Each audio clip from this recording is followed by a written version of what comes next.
Naku, natakot naman ako sa mga naliligawang landas. Takot ako, di ba? Takot ang mga kayo ang matakot.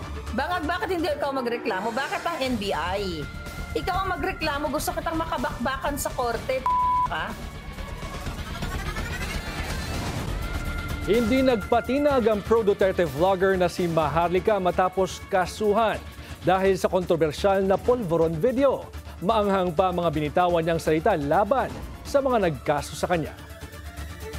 Kinasuhan din si Attorney Harry Roque at maikli lang ang kanyang tugon. Bring it on! Magandang gabi, I am Erica Christensen Lee. Simulcast tayo sa DWAR Abante Radio at 94.7 Mellow BFM. Ako naman si George Cahiles. Mapapanood din tayo sa Beam TV 31, Signal Channel 24, Converge 74 at Sky Cable Channel 33. Simulan na natin ang agenda. Trust at performance rating ni PBBM lumagapak habang kay VP Sara tumaas.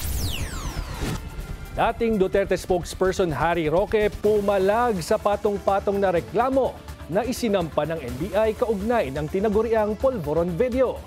Vlogger na si Maharlika kinasuhan din. Pasig City Congressional Bet Ian Sia pinadidisqualify na ng COMELEC dahil sa mga bastos na biro habang nangangampanya. Maglo-long weekend na, rush hour pa. Ang latest sa Holy Week Exodus, silipin live. Matapos ihinto ang federal funding, US President Donald Trump may bagong banta sa Harvard University. Former President at Harvard alumnus Barack Obama bumwelta. Mga pambato ng Pilipinas, Hakot Awards sa Next Gen Olympiad sa Australia. At hirap ba mag-social media break? Tips para ma-achieve yan? Alamin.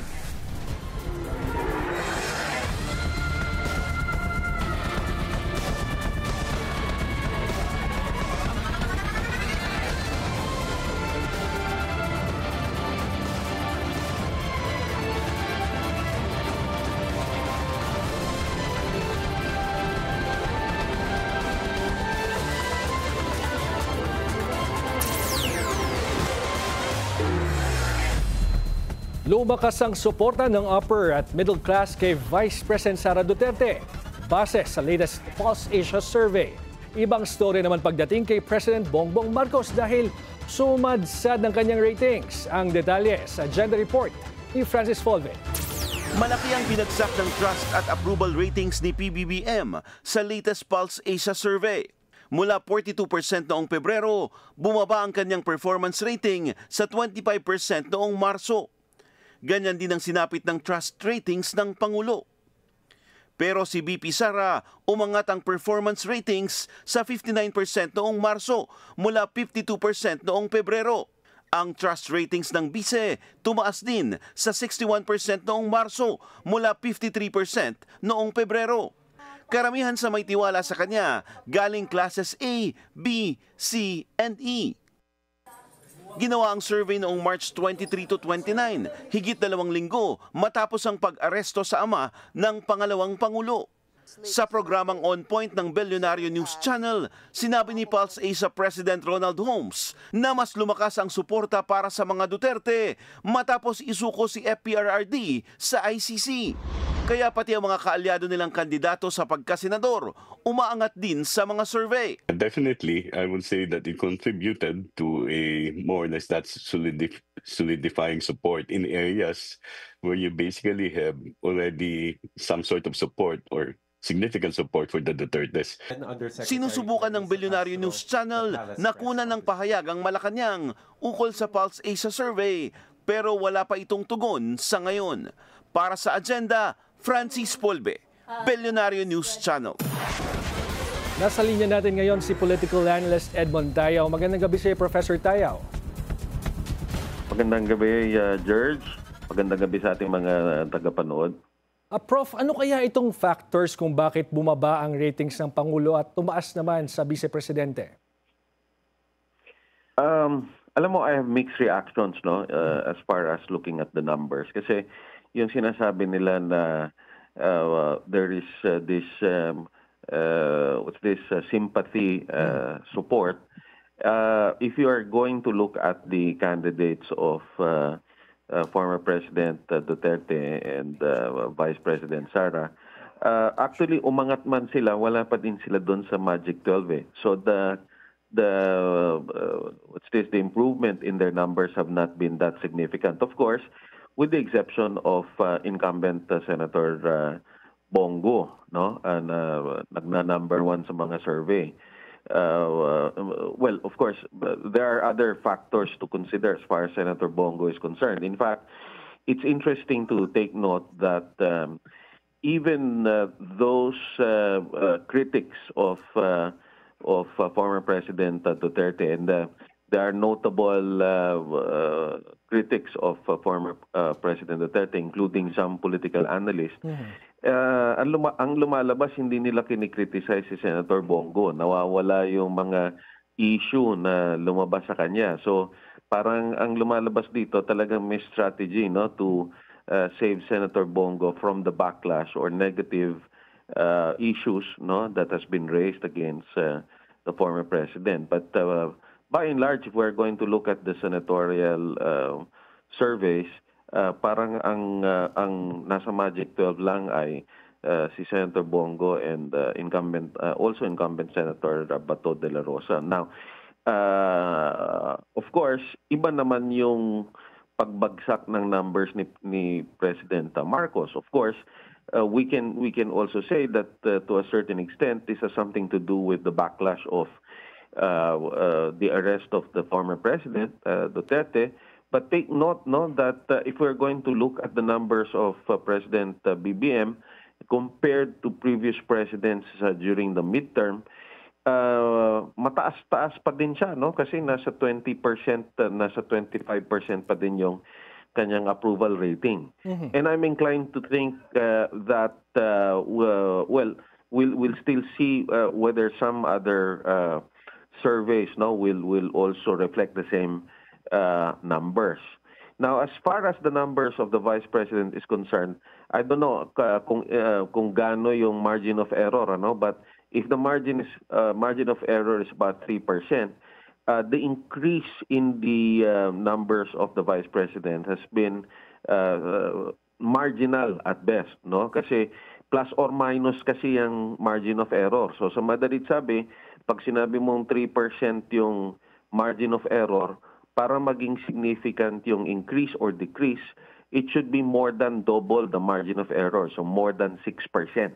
So from 59 to 52, from 52 to 59, to my mind, that's still marginal. So hindi ko makita exactly kung ganon ka-significant yung factor ng arrest ng dating Pangulong Duterte. So the only idea that I have in mind, no, calling from all these numbers and reflecting on the developments of events, mixed reaction ang publiko, mixed reaction ng tao, no, pagdating dito sa pag-aresto sa dating Pangulong Duterte. Prof, gusto ko nga po hindi ko ma-account entirely na yun lang yung factor kasi hindi nagre-reflect doon sa ibang factors, no, including yun nga sa senatorial slate. How about the issue on the economy, sir, at mga iba pa? Hindi ba mga factors ito na bahagi ng messaging ng Vice President at ng iba pang mga kaalyado nila laban sa current administration? Oo, kasama talaga yan, George. Kasi talagang talagang kumbaga grabe ang social media and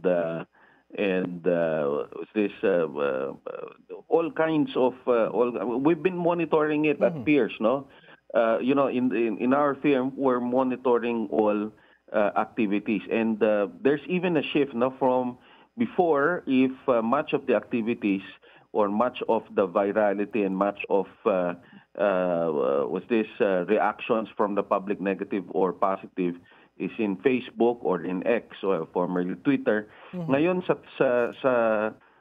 YouTube mo mas nakikita, mas maraming activities doon and mas maraming lumalabas na mga pronouncements doon, no, na hindi naman lumalabas sa mainstream media. No, that's why we've been constantly reminding the public, you think before you click, no? Kasi the measure of the reliability of any pronouncement is if it came out in the social media, somehow it should also find its way in the mainstream media and vice versa. Kaso ang mga dahil mostly social media talaga, pag nakita nila sa feed nila, feeling nila yun na yun No, hindi na nila dino-double check. Kaya ang tendency, naniniwala ka agad na ay ganito pala ang nangyayari, no? So malaking bagay talaga yung ang tawag dito, yung matinding operation ng fake news. Prof, nabanggit mo kanina na historically naman talaga sa mga pangulo, pababa ang ratings niyan hanggang papadulo ng kanilang termino. Pero sa tingin mo ba may paraan pa para makarecover itong si Pangulong Marcos? Oo naman. Nakita natin yan as far back as FVR's time. Even the very negative approval rating of former President GMA, naging siso din yon, no? Kahit paano, kahit negative, umaangat, bumababa din. No, and we've also seen this as far as the late President Noynoy Aquino and even in the presidency of ERAP. So there's still time. Anyway, lalo na pagka hindi naging successful yung gustong mangyari ng kalaban nila na magkaroon ng EDSA at matanggal ang Pangulong Marcos, meron pang 3 taon no, na tinitingnan to improve the numbers of the president. Take note, George, no, and our countrymen should also understand that never in our history where the president always enjoyed higher numbers than the vice president or other officials in government. The reason being is, whether we like it or not, the focus of the public is on the president. And everything that's happening in the country, negative or positive, sa presidente yan tinitingnan ng tao. Kaya natural yan, no? So it's just a question again of communications, no, how to counter fake news. Last and definitely not the least, George, we're also again, no, I've mentioned earlier, we're monitoring in our firm, we're monitoring the operations, no, in social media, and we found out that the sources of fake news is not just limited to the Philippines. By the way, no, there's interested foreign there's foreign interest, no, that's also involved in the concerted effort to discredit the government. Mas nakakabahala nga yan, Prof. Pero panghuling tanong po siguro, paano po kaya makakaapekto itong mataas na approval rating ni VP Sara sa kinakaharap naman niyang impeachment trial sa Senado po? Nakita naman natin how, I don't know whether the word is careful or the word is indecisiveness, no, on the part of the Senate, no, that they had to sort of delay the whole process, no, and lalo na ngayon talagang nagtagal na, no, so talagang hinihintay na yung next Congress to open. Ang problema natin diyan, George, hindi ko alam kung ilan pa may iwan na abogado na magiging senador, no, mukhang ang mga mananalo, hindi ko alam kung alam nila kung anong trabaho ng pagiging senador. So, yun ang nakakabahala dito. So, more than the impact of the numbers of the Vice President, I'm more concerned really with the fitness and the capacity of the coming composition of the Senate. Alright. Sige, maraming salamat po, political analyst Edmond Tayaw. Kinasuhan ng NBI sina former Duterte spokesperson Harry Roque at vlogger na si Maharlika dahil sa tinaguriang polvoron video laban kay PBBM. Unfazed naman ang dalawa. Narito ang agenda report ni Andrea Salve.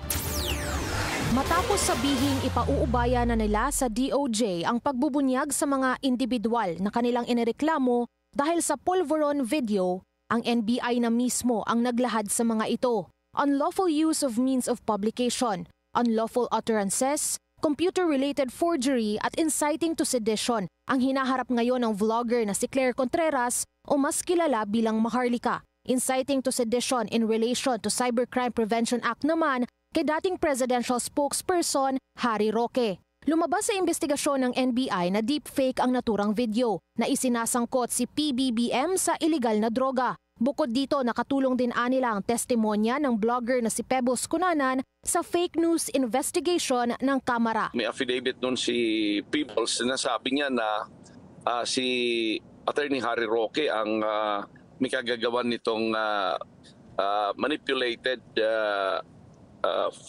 Polvoron issue. Parehong nasa ibang bansa sina Maharlika at Roque. Pero ang mahalaga raw ay naisampa na ang mga reklamo. For as long as may findings kami, then we submit it to the Department of Justice. It is now with the Department of Justice on how to access these two individuals. Agad namang bumuelta si Roque sa kanyang Facebook page. Ika niya, bring it on. Magandaan niya itong pagkakataon para tuldukan na ng Pangulo ang aligasyong gumagamit umano siya ng cocaine. Muli rin niyang pinabulaanan ng testimonya ni Cunanan at tinawag na fraught with falsehoods and hearsays. Idinaan din sa Facebook Live ni Maharlika ang kanyang tugon sa mga reklamo. Naku, natakot naman ako sa mga naliligawang landas. Takot ako, di ba? Takot ang mga kayo ang matakot. Bakit hindi ikaw magreklamo? Bakit ang NBI? Ikaw ang magreklamo, gusto kitang makabakbakan sa korte.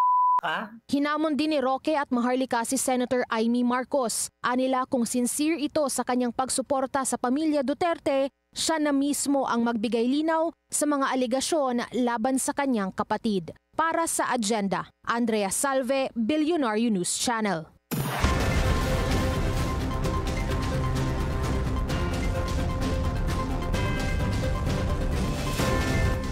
Nanganganib ngayon ang pagtakbo ni Attorney Ian Sia bilang congressman ng Pasig City. Gusto na siyang i-disqualify ng COMELEC dahil sa kanyang mga bastos na biro habang nangangampanya.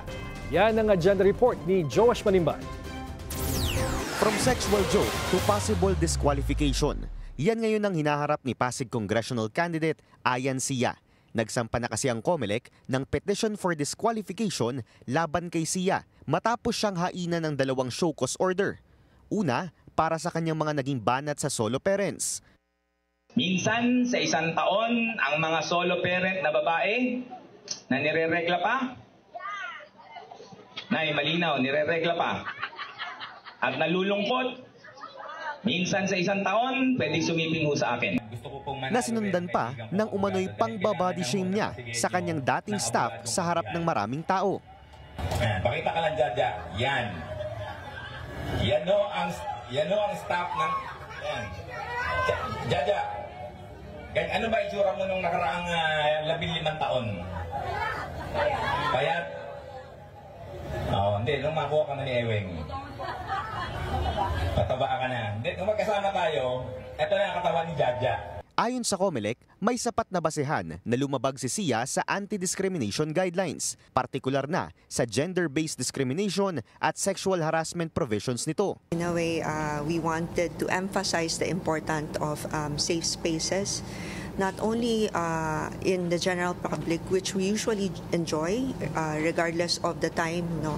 Kahit in the election po kasi, safe space naman dapat ang public spaces natin. So, sa election, syempre, because we are electing candidates to a public office, no? They should be held to a higher standard. Sa mga susunod na araw, iraraffle na sa COMELEC divisions ang petisyon laban kay Sia. Ang itatalagang division ang didinig kung i-disqualify si Sia o i-dismiss ang kanyang kaso. Panawagan ng COMELEC sa mga kandidato sumunod sa batas at mga alituntunin ng halalan dahil seryoso raw sila sa pagpapatupad ng mga resolusyong kanilang ipinapasa. Pakita nyo naman po sa amin, marunong kayong sumunod at marunong kayong gumalang sa umiiral na batas, hindi lamang po yung sa panghalalan. Muli ring pinaalala ng COMELEC na bawal ang pangangampanya bukas hanggang Biyernes Santo bilang paggunita sa Holy Week, kabilang riyan ang pagmamotorcade, pagbabahay-bahay o kahit pagpo-post sa social media ng anumang uri ng pagpapakilala sa mga botante. Ang sino mang mapatutunayang lalabag dito, maaari raw humarap sa election offense na may karampatang pagkakakulong na 1 hanggang 6 na taon. Para sa Agenda, Joash Malimban, Billionaire News Channel.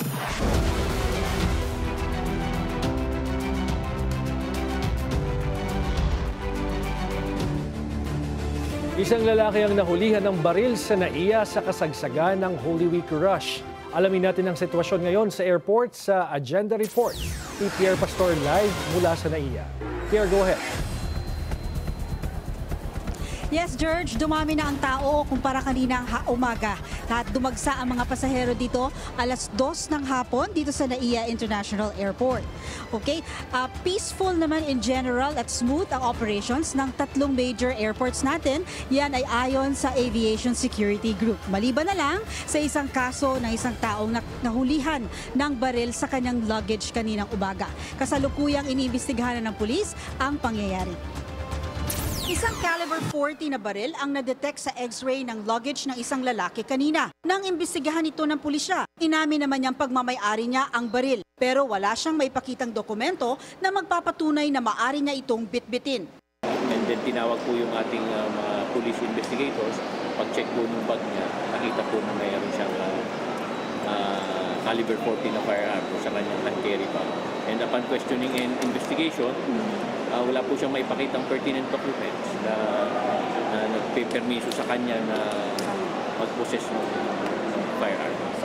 Bibiyahe sana patungong Singapore ang lalaki pero hindi na siya pinayagang makaalis dahil kailangan niyang harapin ang ilang kasong isinampa sa kanya. Samantala, sa Singapore din ang punta ni Ryan Baron kasama ang kanyang buong pamilya. Gusto niyang subukan ang paggunita ng Holy Week sa ibang bansa. Medyo nakapag-ipon last year, so try namin mag-Singapore naman. Tsaka visiting mga friends and families. Second time na namin, so mag-ikot-ikot lang and then explore ng food. Kahapon at ngayon, nagtala ng 419 international flights na may 84,603 passengers at 1,391 domestic flights na may 181,107 passengers. Meron ding 594 flights ang general aviation gaya ng chartered planes na may 1,491 passengers.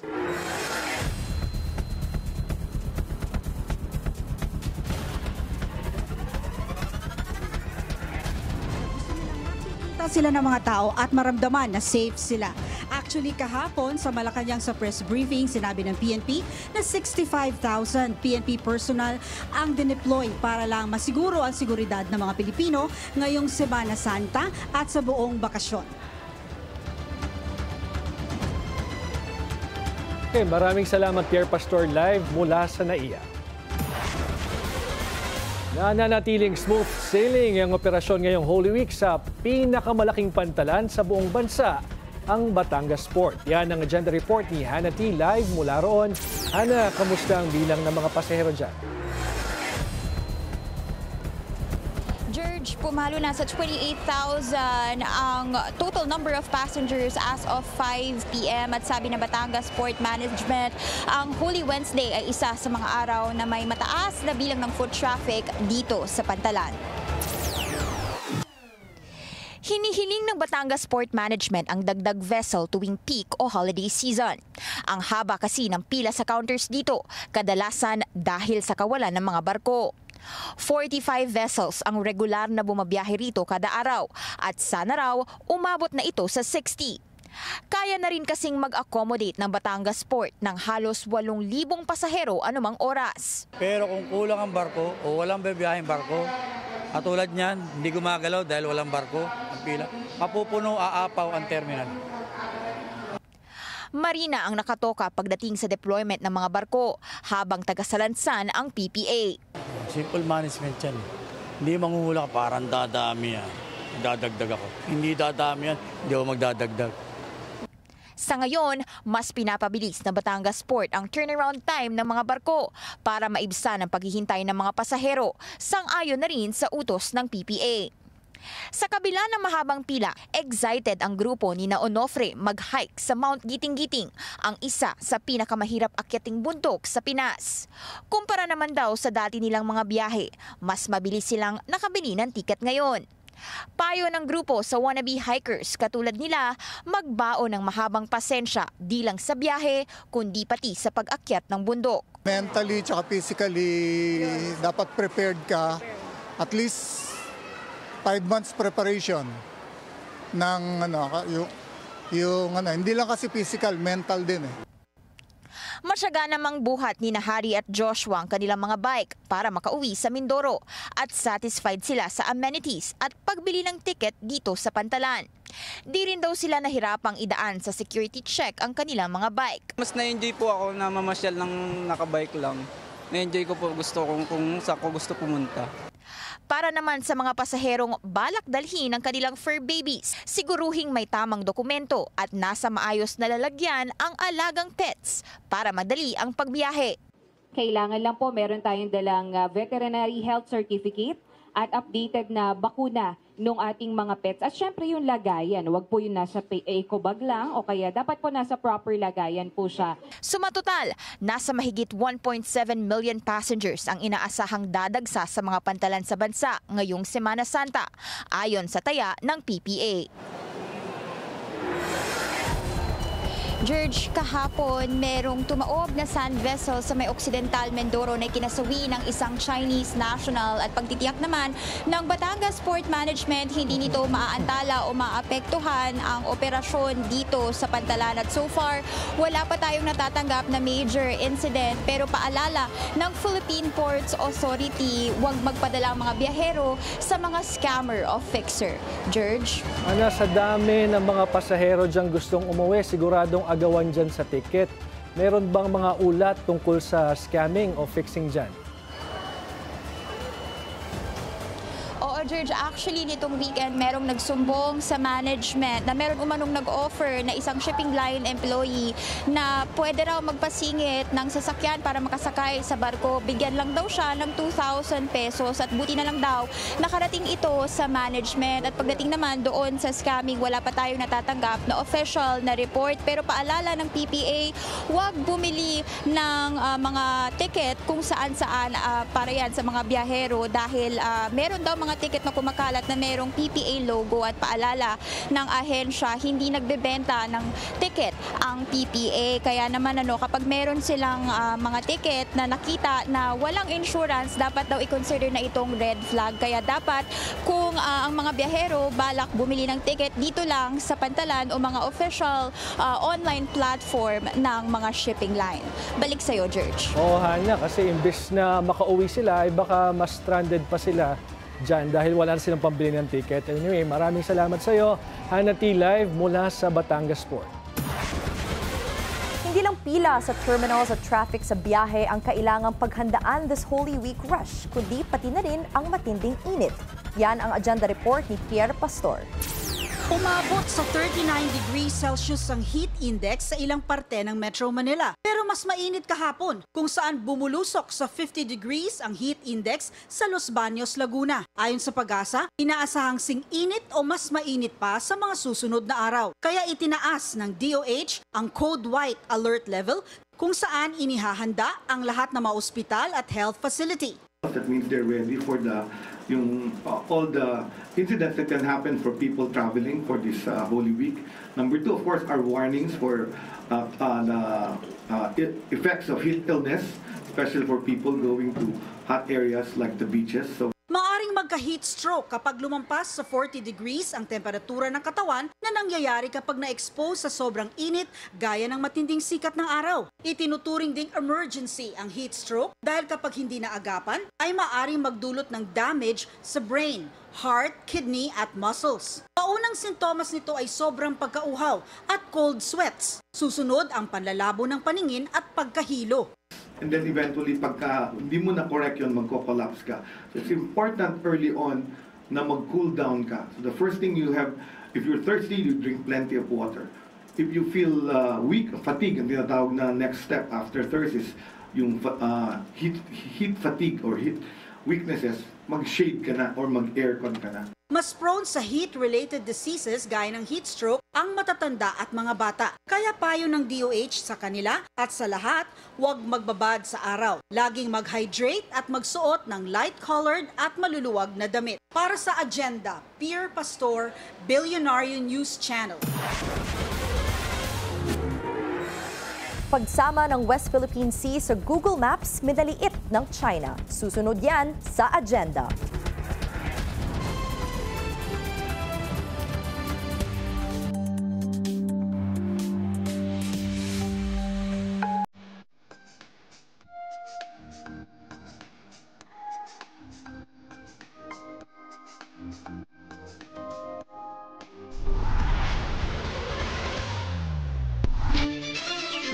Traffic check muna tayo ngayong Miyerkules sa EDSA Mega Mall. Mabagal ang daloy ng mga sasakyan sa northbound lane. Green and go naman ang southbound lane.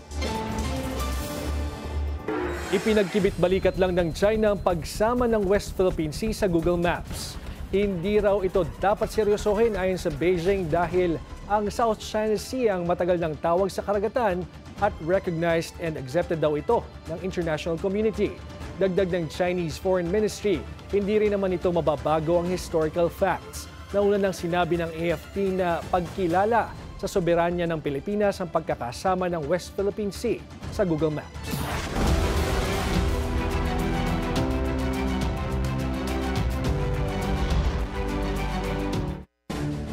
Heavy traffic along SLEX dahil si Holy Week rush. May ilang mga aksidente na rin ang naiulat. Yan ang agenda report ni Joash Malimban live from the SLEX Command Center. Joash, go ahead. Erica, on average, nasa 5 o 6 yung naitatalang mga aksidente dito sa SLEX Command Center sa isang normal na araw from 7 a.m. to 7 p.m. Pero bandang alas 6 pa lamang ng hapon o gabi dito sa SLEX ay nakapagtala na sila ng 17 cases. Ayon sa SLEX traffic officials, marami sa mga naaksidente ang naitala sa bandang Kabuyaw at Kalamba. Dito sa mga lugar na ito, nagkakaroon ng pagbabottleneck bunsod ng pagmamerge ng lanes. Under construction pa rin kasi ang ilang bahagi ng expressway.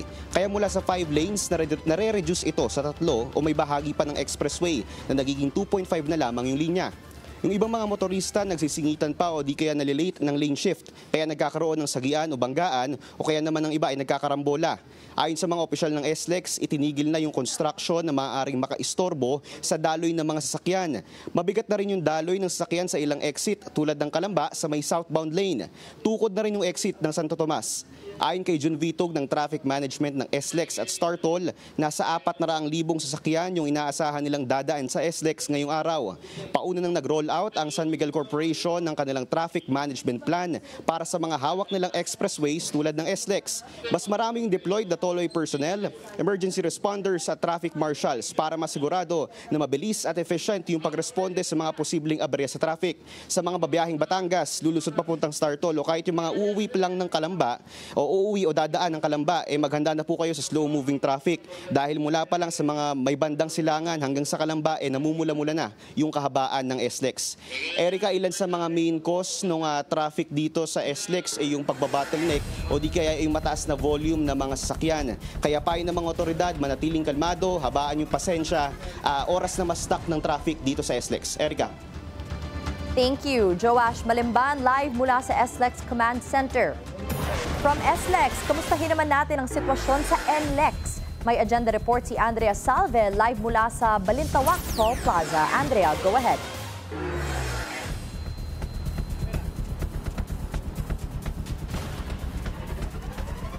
Erica, kagaya nga ng inaasahan ng pamunuan ng North Luzon Expressway, bagaman lumuwag na yan sa ngayon, kaninang hapon ay bumigat ang traffic dito sa Balintawak Toll Plaza.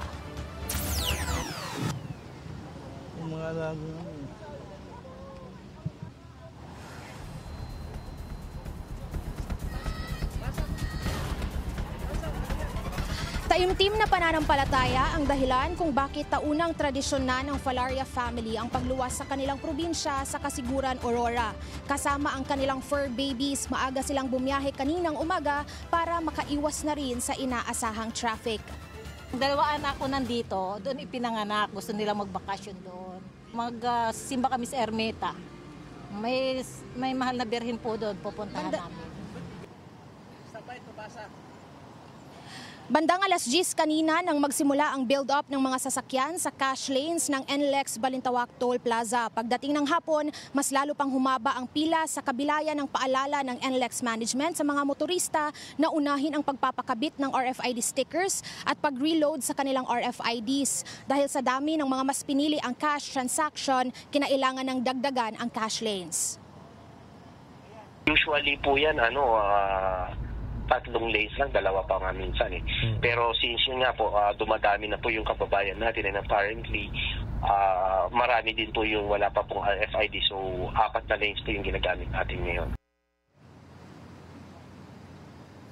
Bandang alauna naman ng hapon nang muling magpatupad ng counterflow lane sa NLEX para kahit papaano ay maibsan ang traffic sa northbound lanes. Pero isinara rin ito nang maobserbahan ang build-up naman ng traffic sa southbound direction. Mula 350,000 a day ngayong Holy Week, inaasahang aabot sa 385,000 ang mga sasakyang dadaan sa expressway.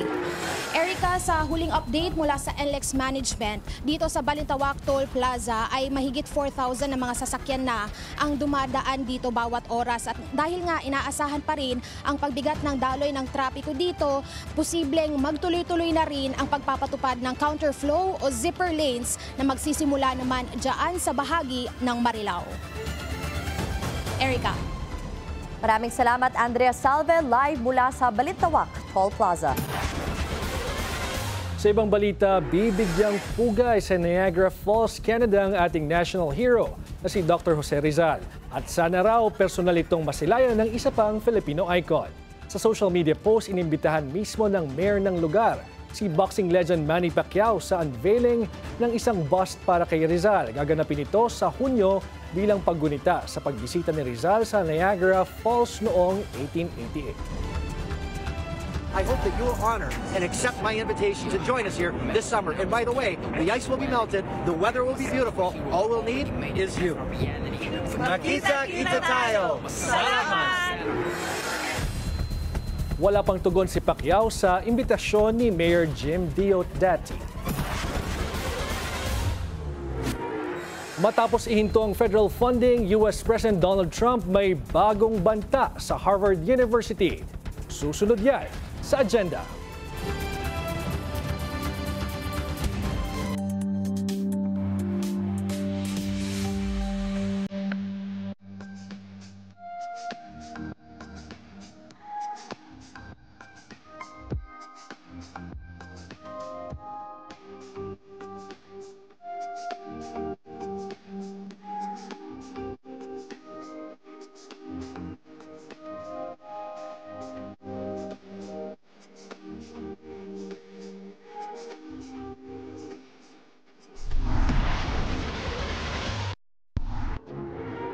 Ngayong araw, inaasahan ng bulto ng mga uuwi sa kani-kanilang mga probinsya para sa Holy Week break.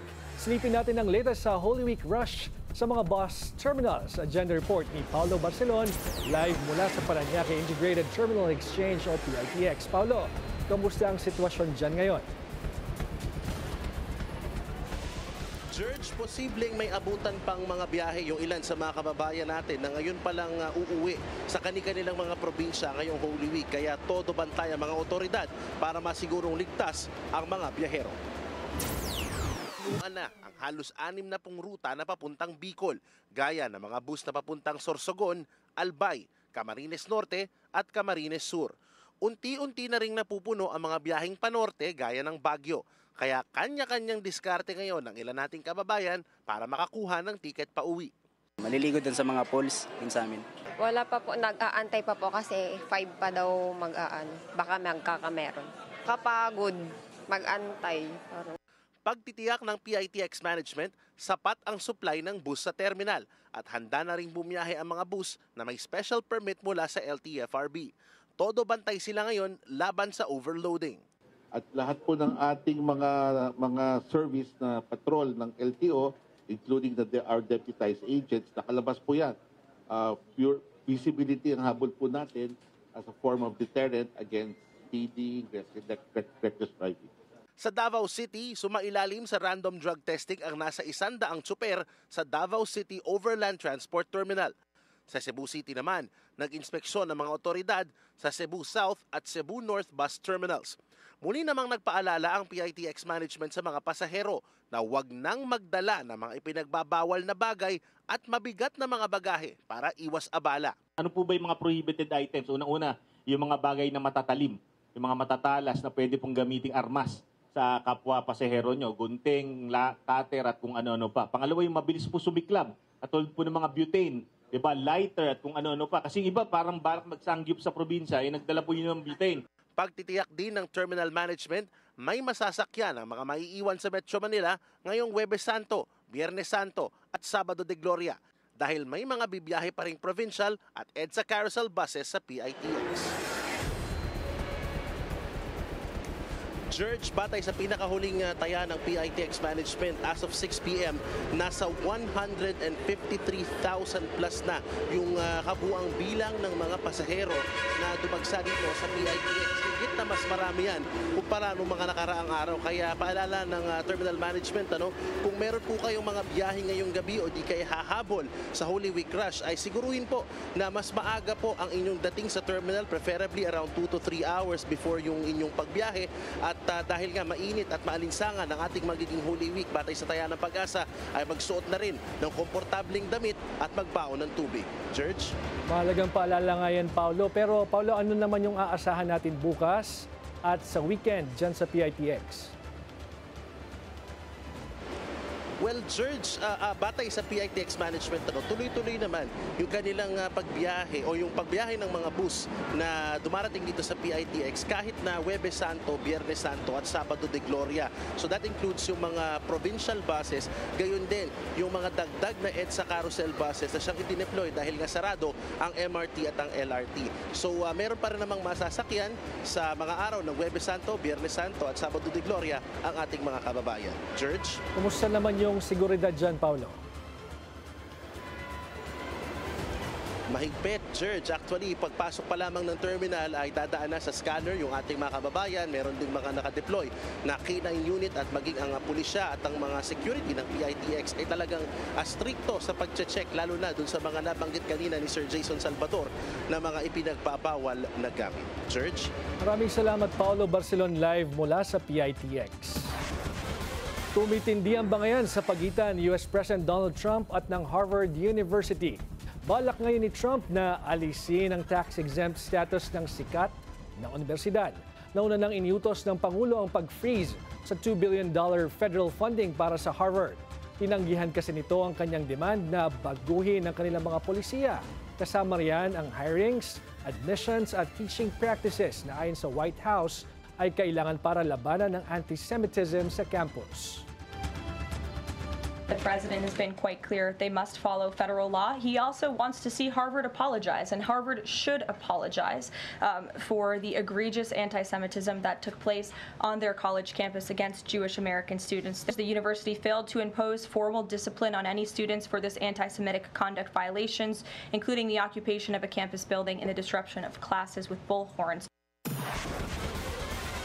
Harvard finds an ally against Trump. Pinuri ni former U.S. President at alumnus Barack Obama ang Harvard sa pagtanggi nito sa tinawag niyang unlawful demand and ham-handed attempt to stifle academic freedom. Hopeful din si Obama na susunod sa yapak ng Harvard ang ilan pang mga universidad.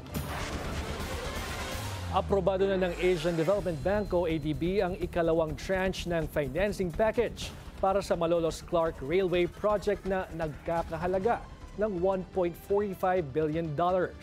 Ang 53-kilometer rail line ay bahagi ng North-South Commuter Railway na aabot hanggang Calamba, Laguna.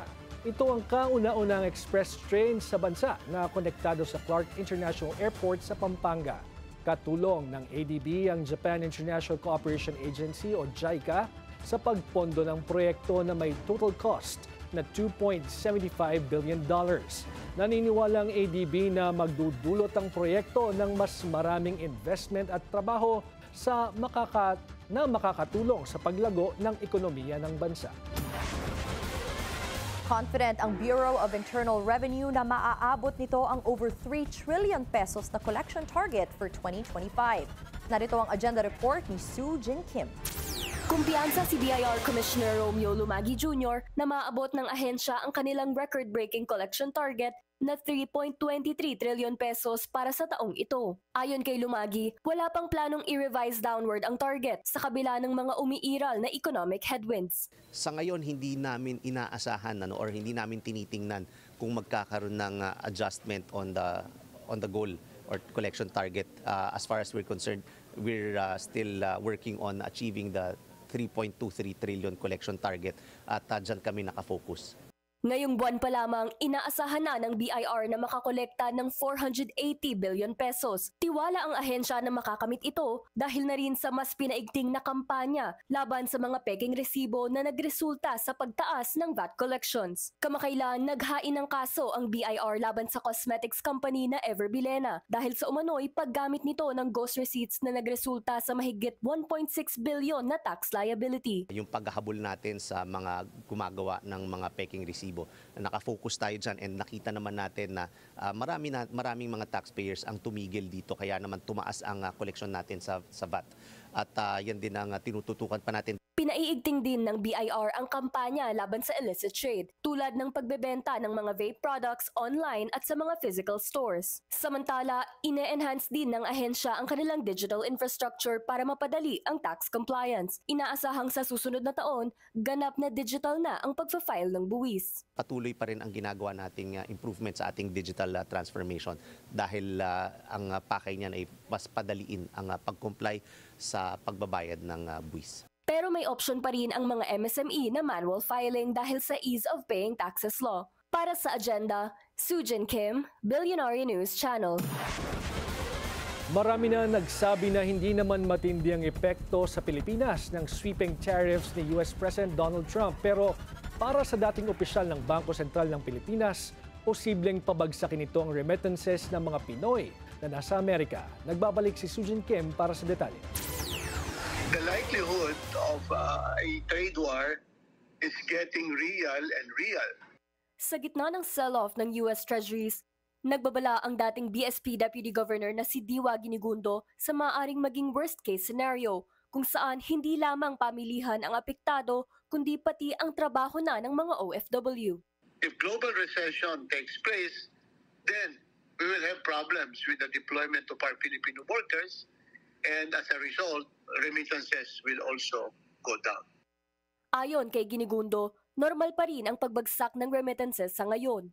Sa kabila ng pagbagal, nagrehistro pa rin ng 2.7% year-on-year growth ang remittances na umabot sa mahigit $5 billion sa unang 2 buwan ng taon. So part of the holiday remittances yung December and January, but comes February, it normalizes to more, the more average remittances of our OFWs to the Philippines. Pero ayon kay RCBC Chief Economist Michael Ricafort, kailangan pa rin bantayan ang mas malalim na mga pressure. Isa sa mga ito, ang malakas na dolyar na nagpapalaki sa peso value kada padala. Pag malakas yung dollar, kahit yung malaking palitan So kahit hindi ganun kalaki yung padala, malaki yung peso equivalent kasi medyo malaki pa rin. So naka-apekto rin 'yon. Na yung relatively higher. Kaso iba na yung istorya pagdating ng March to April, bumaba na to 57. No, April, 56 levels pa nga ngayon So baka kailangan lang magdagdag ng padala. Maaari rin daw dahil sa mas mataas na inflation sa host country ay bumababa ang kayang ipadala ng mga OFW. Ang mas malaking bantaan niya, ang mga polisiya ni Trump kagaya ng crackdown sa mga undocumented migrants. Para sa agenda, Sujin Kim, Billionaire News Channel.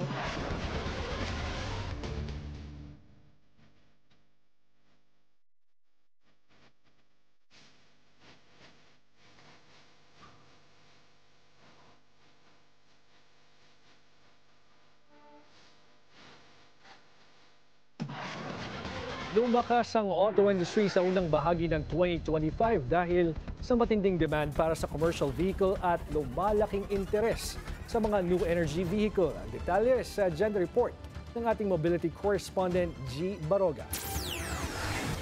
Umarangkada ang Philippine auto industry sa unang bahagi ng 2025 na nagtala ng mahigit 117,000 unit na naibenta mula Enero hanggang Marso. Katumbas ito ng 7% pagtaas mula sa parehong panahon noong 2024. Patunay na nanatiling aktibo ang merkado sa kabila ng ilang mga hamon. Ayon sa Chamber of Automotive Manufacturers of the Philippines at Truck Manufacturers Association, ang commercial vehicle segment ang pangunahing nagtutulak sa paglago ng industriya. Nagtala ito ng halos 93,000 na unit, 14% up kumpara noong nakaraang taon. Sa kabilang banda, bumaba ng kaparehong porsyento ang benta ng passenger car segment na meron lamang mahigit na 24,000 na unit. Isa sa mga segment na patuloy ang paglakas ay ang mga new energy vehicle na ngayon ay may 6% market share. Mga hybrid EV ang nangunguna sa kategoryang ito. Ang mga car show katulad ng katatapos lamang na Manila International Auto Show ay nakatutulong sa pagbibigay kaalaman sa Pinoy consumer tungkol sa mga bagong teknolohiya at ang future ng mobility. Nananatiling leader ang Toyota Motor Philippines sa pamumuno ni bilyonaryo Alfred T na hawak pa rin ang halos kalahati ng kabuoang merkado. Kahit na pansamantalang bumaba ang benta ng mga passenger car, malakas pa rin ang takbo ng industriya at inaasahang magpapatuloy ang momentum na ito sa mga susunod na buwan. Para sa Agenda, G. Baraga, Billionaire News Channel. Digital detox, paano nga ba magagawa? Susunod yan sa Agenda.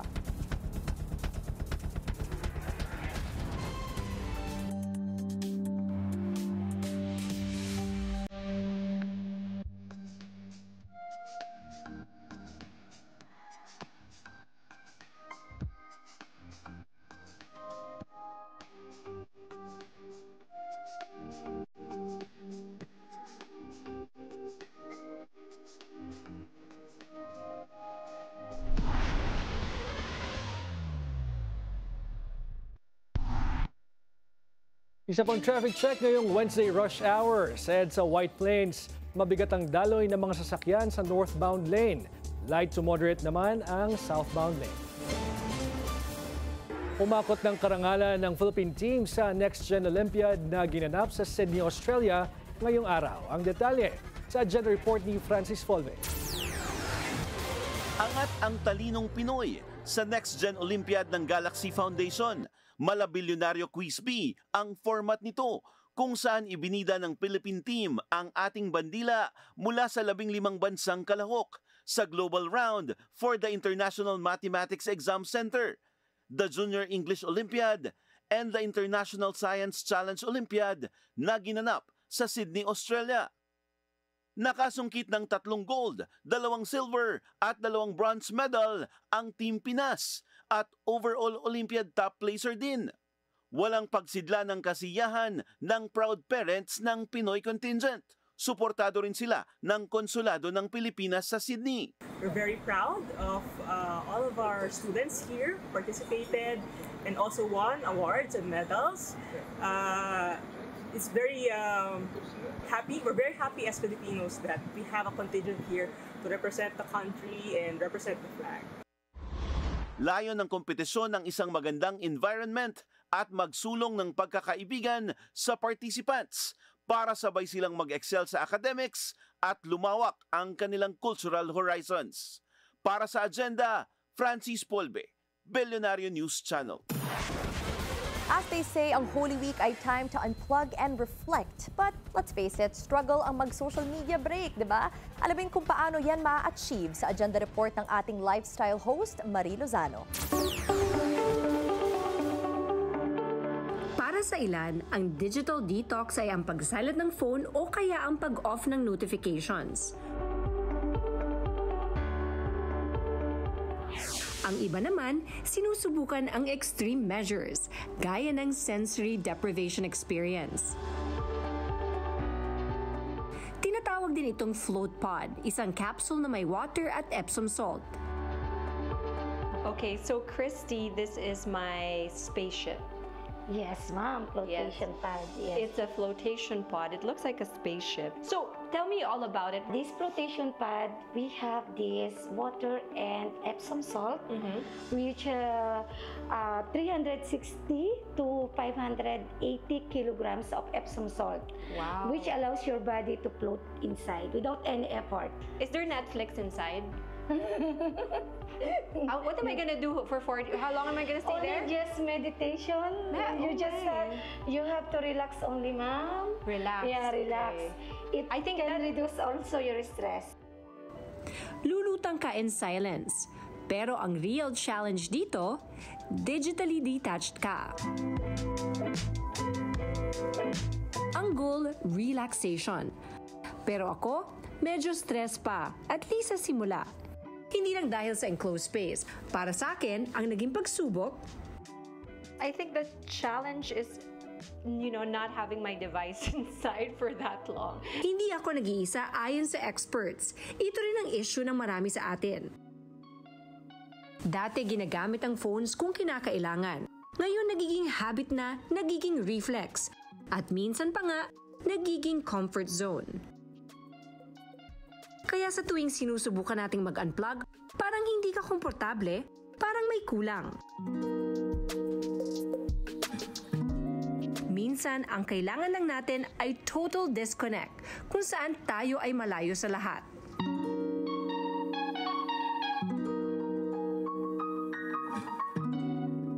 Dahan-dahan akong nakakaramdam ng sense of calm at isang bagay na matagal ko nang hindi nararanasan, being in the moment.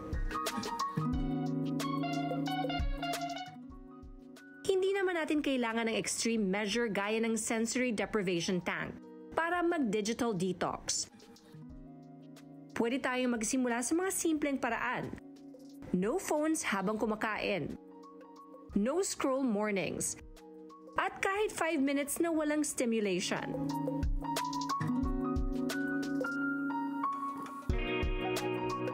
At kung kaya na natin, pwede nang gawin ang total reset. Isang nature walk na walang phone. Meals na hindi kailangang kuhanan. At moments na hindi kailangang i-post para matawag na meaningful. Sa mundo na laging online, minsan ang kailangan nating gawin ay mag-log out. Dahil sa huli, ang goal ng digital detox muling makakonect sa sarili natin. Para sa Agenda, Marie Lozano, Billionaire News Channel. At yan ang ating agenda ngayong gabi. Sa ngalan ni Pinky Webb, ako po si Erica Christensen Lee. Sa ngalan ni Corina Sanchez Rojas, ako si George Cahiles. Sa bawat issue, may anggulo at ang balita, may agenda.